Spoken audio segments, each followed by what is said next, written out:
The fast and the furious series का ऐसा ही एक फास्ट एंड फ्यूरियस रिकैप मैं 2 साल पहले भी कर चुका हूँ।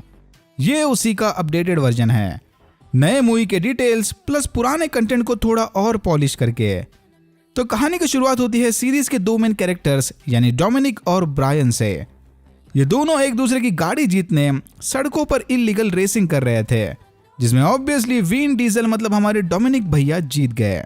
रेस के खत्म होने के बाद ये लोग सेलिब्रेशन कर रहे थे कि तभी अचानक वहां पर पुलिस आ गई, लेकिन ब्रायन ने डोमिनिक को उनके हाथों पकड़े जाने से बचा लिया।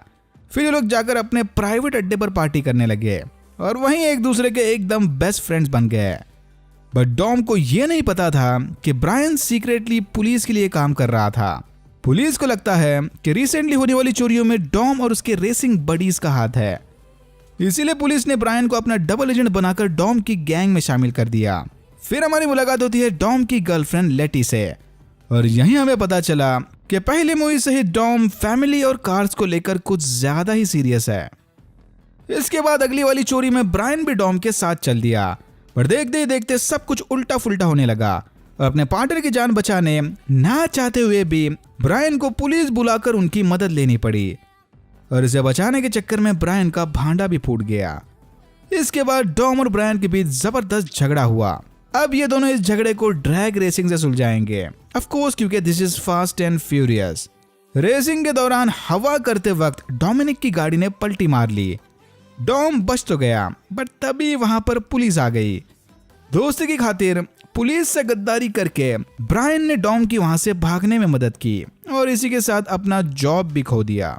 अपनी पुलिस वाली जॉब से हाथ धोने के बाद ब्रायन दूसरे शहर चला गया, जहां हमारी मुलाकात तेज और रोमन से हुई, my favourite character duo. Brian फिर इनके साथ मिलकर यहाँ पर भी इलीगल रेसिंग करने लगा और जल्द ही पुलिस के हाथों पकड़ा गया। पुलिस ब्रायन को उठाकर उनके सीक्रेट हेडक्वार्टर्स ले गए। अगर इसे अपनी आजादी वापस चाहिए तो फेमस ड्रग डीलर को पकड़ने में पुलिस की मदद करनी होगी। ब्रायन के अंडरग्राउंड रेसिंग कनेक्शंस की वजह से किसी को उस पर शक भी नहीं होने वाला। लकीली जिस ड्रग डीलर को ये लोग ढूंढ रहे थे वो अपना काला माल इधर का उधर करने कुछ एक्सपर्ट ड्राइवर्स की तलाश में था। गैंग का हिस्सा बने ब्रायन और रोमन को ये रेस जीतनी होगी। ब्रायन ने थोड़े जिग-जैग स्टंट मारकर उस रेस को जीत लिया। ड्रग डीलर ने दोनों को हायर करते ही अपना ढेर सारा काला पैसा एक जगह से दूसरी जगह ले जाने का काम सौंप दिया। ब्रायन ने पहले अपने लोकल रेसिंग बडीज की मदद से पुलिस को चकमा दिया और बाद में उस ड्रग डीलर के पंटरों से पीछा छुड़ाकर उसे पकड़ने चला गया, यानी डबल क्रॉसिंग। बट वो बंदा इन दोनों से एक कदम आगे निकला। उसे ऑलरेडी पता चल गया था कि ब्रायन सीक्रेटली पुलिस के लिए काम कर रहा है, इसीलिए वो अपनी आलीशान बोट में बैठकर भाग गया। लेकिन ब्रायन भैया ने अपनी गाड़ी उड़ाकर सीधा उसके बोट में घुसा दी और उसे पकड़ लिया। फास्ट एंड द फ्यूरियस के तीसरे पार्ट का नाम है टोक्यो ड्रिफ्ट, बट इनके टाइमलाइंस थोड़े कंफ्यूजिंग है, इसीलिए हम इस मूवी के बारे में थोड़ा बाद में बात करेंगे। तो फास्ट एंड फ्यूरियस 4। डॉम के ग्रुप में कुछ नए लोग ऐड हो गए, इंक्लूडिंग हान। ये लोग साथ मिलकर पेट्रोल के ट्रक को हाईजैक करने की प्लानिंग में थे, बट इनका मिशन बुरी तरह से फेल हो गया। इस इंसिडेंट के बाद सारी पुलिस फोर्स डॉम के पीछे पड़ गई। पुलिस से बचने डॉम कुछ दिनों के लिए अंडरग्राउंड हो गया। वापस आने पर डॉम को पता चला कि किसी ने लेटी को मार दिया और ब्रायन ने फिर से पुलिस फोर्स ज्वाइन कर ली। ओके। इसी दौरान ब्रागा नामी एक ड्रग डीलर अपने माल को बॉर्डर के उस पार स्मगल करने कुछ स्पेशल ड्राइवर्स की तलाश में था। ब्रायन और डॉम फिर से एक बार साथ मिलकर इस बंदे को पकड़ने चले गए। ये दोनों फिर ब्रागा के एक साथी एक वंडर वुमन की मदद से उसकी गैंग में घुस गए और ब्रागा को पकड़ लिया। पर फिर इन्हें पता चला कि जिस बंदे को इन्होंने पकड़ा है वो असली ब्रागा नहीं बल्कि एक डीकॉय है। असली ब्रागा इन्हें चूना लगाकर अपने माल समेत वहां से भाग चुका था। अब वंडर वुमन ने भी डॉम की गैंग ज्वाइन कर ली। ब्रागा को पकड़कर वापस आते समय डॉम का सामना लेटी के असली कातिल से हुआ। डॉम ने व्हीली मारकर लेटी के कातिल को कुचल दिया, लेकिन इनके बीच चली गोलीबारी में ब्रायन बुरी तरह से जख्मी हो गया। फिर ब्रायन को बचाने के चक्कर में डॉम पुलिस के हाथों पकड़ा गया। ब्रायन ने रिकवर होते ही डॉम को पुलिस की कैद से भगा लिया और उसके साथ खुद भी मोस्ट वांटेड क्रिमिनल बन गया। ओह बाय द वे, ब्रायन और डॉम की बहन अब एक दूसरे से प्यार करने लग गए। पुलिस से बचने के लिए Dom and family Brazil shift हो गए। लेकिन ये special agent Hobbs aka the Rock से ज्यादा नहीं भाग सकते। हॉब्स और उसकी टीम डॉम एंड फैमिली का पीछा करते हुए ब्राजील पहुंच गई। यहीं हमें पता चला कि डॉम की बहन प्रेग्नेंट है, मतलब ब्रायन अब ऑफिशियली डॉम की फैमिली का हिस्सा बन गया। डॉम ने डिसाइड किया कि वो एक आखिरी चोरी करके लूटे हुए पैसों से रिटायर हो जाएगा। डॉम ने अपने बेस्ट साथियों को बुलाकर एक टीम बना ली। इनका प्लान है एक लोकल करोड़पति क्रिमिनल का सारा पैसा लूट लेना।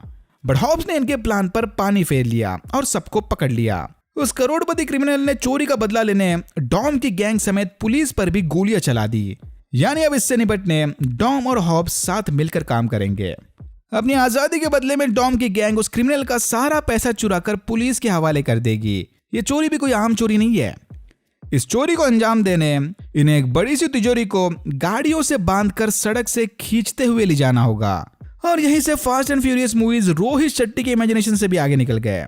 एनीवेज, प्लान के मुताबिक इन्होंने तिजोरी हॉब्स के हवाले कर दी और बदले में हॉब्स ने इन्हें छोड़ दिया।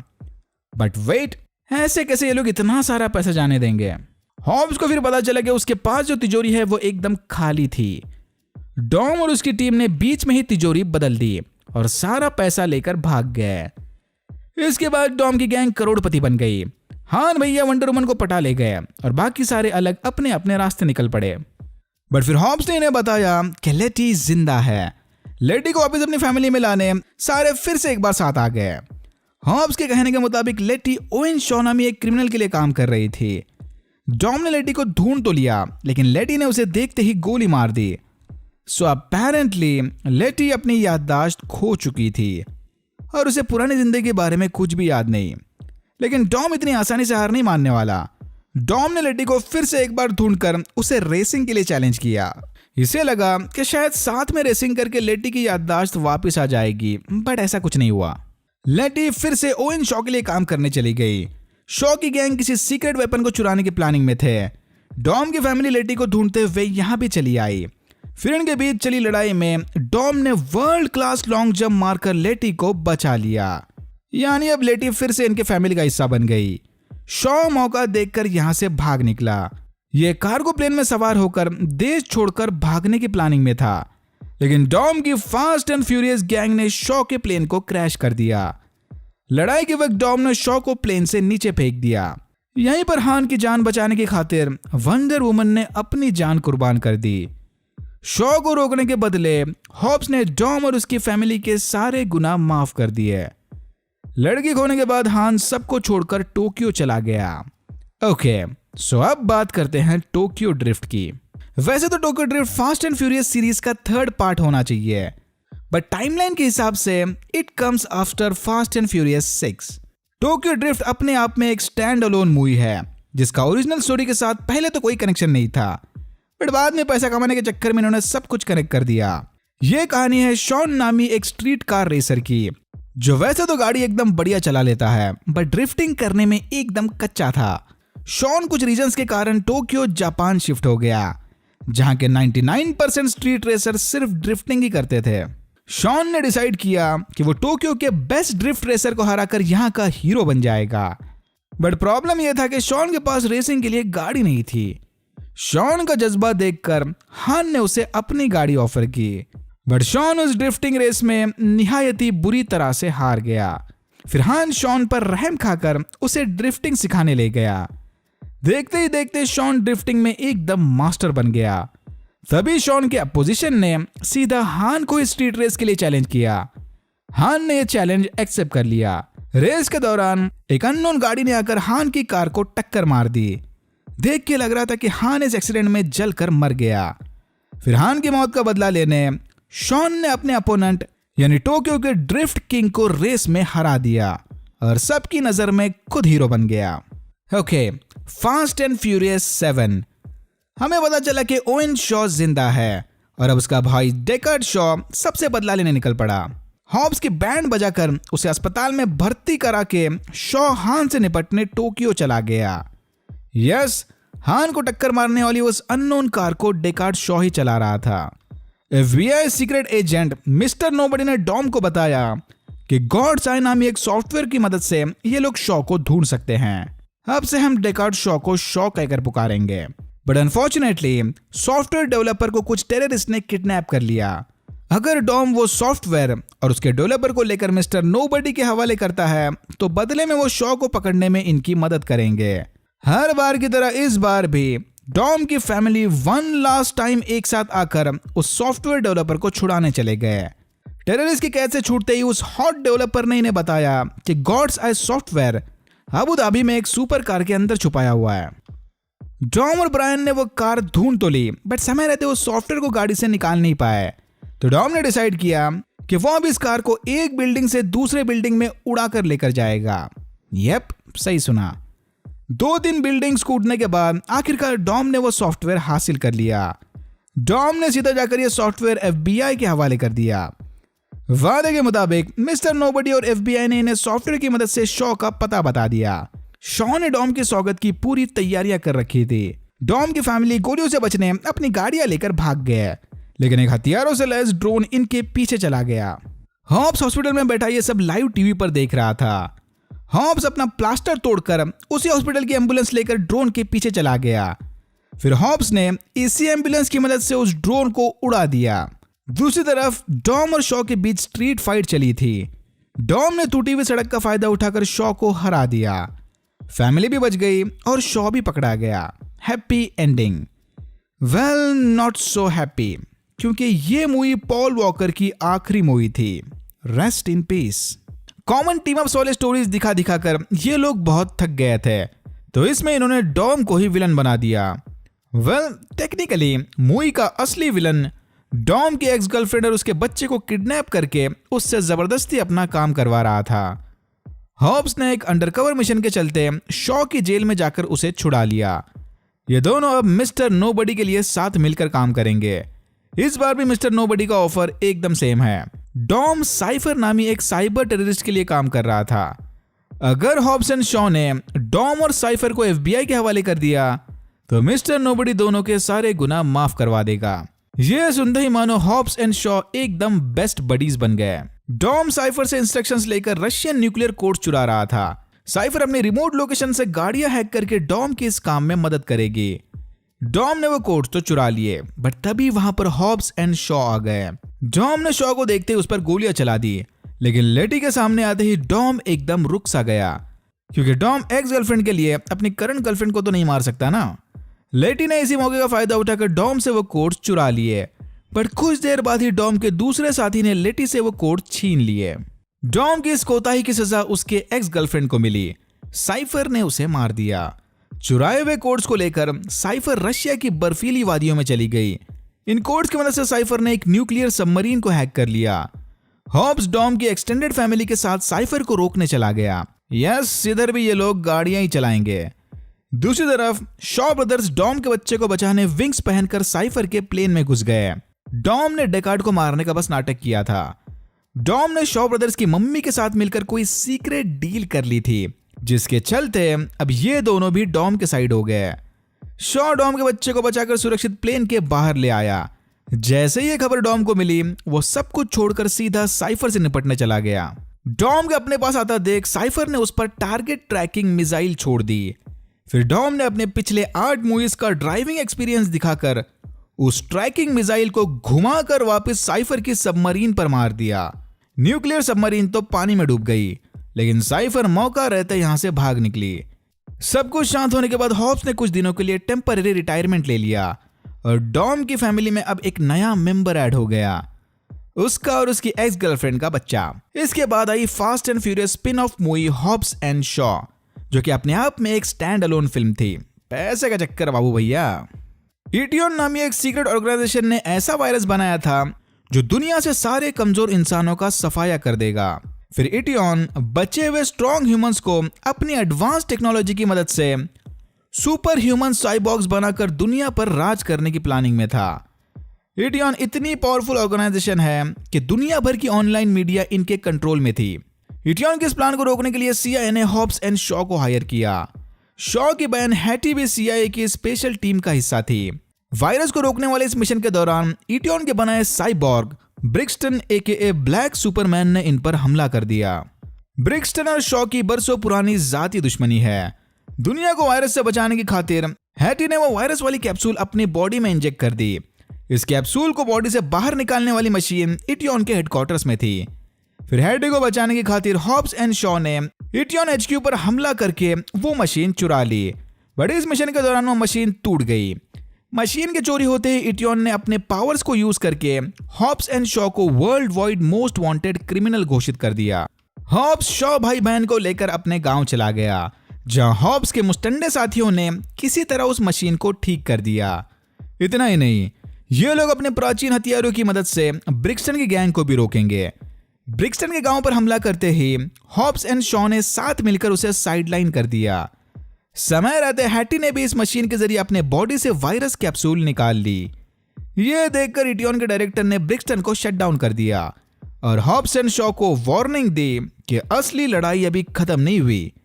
इटियन के डायरेक्टर को रायन रेनॉल्ड्स ने आवाज दी है, बट मूवी में ऑफिशियली इसका चेहरा नहीं दिखाया गया। फास्ट एंड फ्यूरियस 9 और F9 the Fast Saga 1989। Dominic और जेकब के पापा जैक टोरेटो एक शॉर्ट ट्रैक रेस के दौरान एक्सीडेंट में मारे गए। रेस से पहले जैक की गाड़ी पर जेकब ने कुछ काम किया था, तो डॉम को लगा कि शायद पापा की मौत के पीछे जेकब का हाथ है। हाँ, सो अपेरेंटली डॉम का एक भाई भी है जिसके बारे में हमें अभी तक कुछ नहीं पता था। फिर good old fast and furious fashion में डॉम ने जेकब को रेस के लिए चैलेंज किया।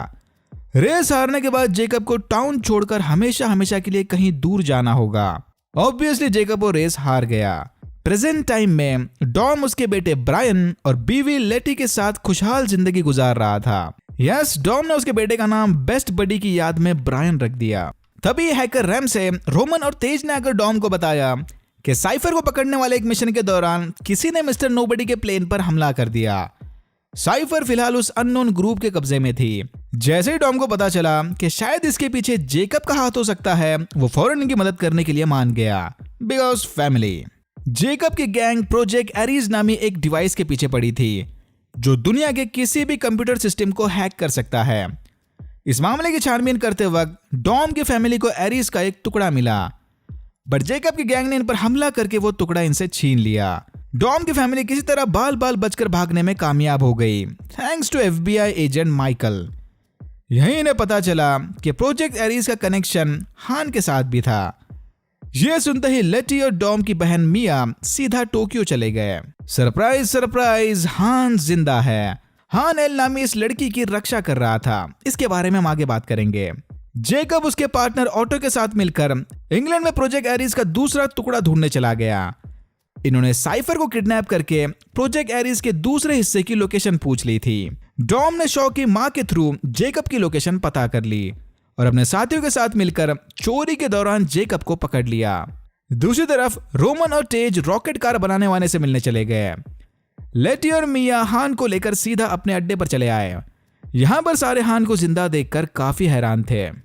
तो हान भी सीक्रेटली मिस्टर नोबडी के लिए काम कर रहा था। हान के साथ जो लड़की है यानी एल, उसका DNA प्रोजेक्ट एरीज को एक्टिवेट करने की चाबी थी, इसीलिए हान इसका बॉडीगार्ड बनकर घूम रहा था। जेकब भी पहले मिस्टर नोबडी के लिए काम करता था, बट बाद में पलटी मारकर जेकब गद्दारी करे हुए। जेकब और ऑटो के इरादे पता चलते ही डेकार्ड शॉ की मदद से हान ने अपना फेक एक्सीडेंट करवाया ताकि दुनिया को लगे कि वो मारा गया। हान ने बस उस एक्सीडेंट का फायदा उठाया। डेकार्ड भी नहीं जानता था कि हान उस एक्सीडेंट से जिंदा बच गया। सभी ऑटो के आदमियों ने डॉम के सेफ हाउस पर हमला कर दिया और जेकब को छुड़ा लिया। जाने से पहले जेकब ने टॉम को बताया कि 1989 में रेस से पहले जेकब ने उनके पापा के कहने पर ही गाड़ी के साथ छेड़छाड़ की थी। जैक रेस फिक्सिंग करके इल्लीगल पैसा छापने की प्लानिंग में था क्योंकि जैक के साथ पैसों की प्रॉब्लम चल रही थी, बट अनफॉर्चुनेटली उस एक्सीडेंट में वो मारा गया। जेकब और ऑटो के पास अब पूरा प्रोजेक्ट एरीज भी था और एल को किडनैप करने के बाद उसे एक्टिवेट करने की चाबी भी। जेकब और एल एरीज को एक्टिवेट करके ऑटो के सैटेलाइट में अपलोड करने लगे। नीचे जमीन पर डॉम, रैम से मिया और लेटी इस अपलोड को रोकने चले गए, तो दूसरी तरफ रोमन और तेज रॉकेट कार में बैठकर स्पेस में सीधा सैटेलाइट उड़ाने चले गए। यहां भाई सारी हदें क्रॉस हो गई। पता नहीं इसके राइटर्स क्या फूंक कर स्क्रिप्ट लिख रहे थे। रोमन और तेज ने समय रहते सैटेलाइट उड़ाकर अपलोड को रोक दिया। लास्ट मोमेंट पर ऑटो ने भी जेकब को धोखा देकर उसे ट्रक से नीचे फेंक दिया। बट डॉम ने उसे बचा लिया। यानी अब जेकब भी वापस इनकी फैमिली का हिस्सा बन गया। साइफर और ओटो अब साथ मिलकर काम कर रहे थे।